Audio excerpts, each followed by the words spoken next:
They're so grateful that you can witness them take the next step in formalising their union. And of course, by continuing the celebrations with them longer.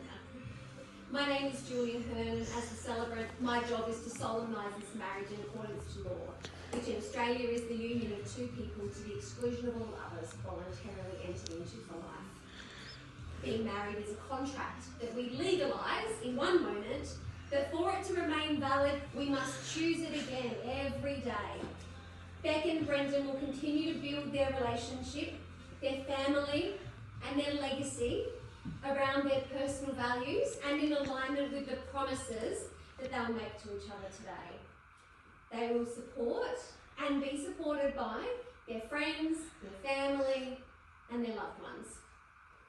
A wedding is a very special occasion, and we're gathered here together in this meaningful place to bear witness as you pledge your commitment to each other and as we bestow upon you our finest wishes that you have every happiness in your life together.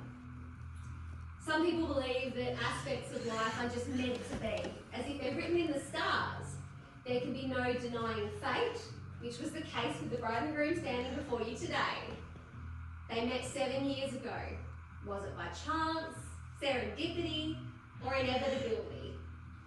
However you look at it, a pandemic romance evolved from a friendship, and while the world went crazy, together they found a place of safety and calm, peace and understanding.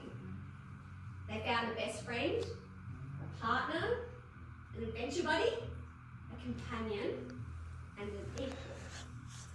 From that day to this one, this very important day for Brendan and Beck, all these things remain true. The past 5 years has been a wonderful adventure together and a constant example of what it is to be loved. Their commitment to each other has only grown stronger over the passage of time. Brendan and Beck, you've chosen to seal your marriage in a location filled with beauty, which is unique and special to you. And you've chosen the company of the people who mean the most to you.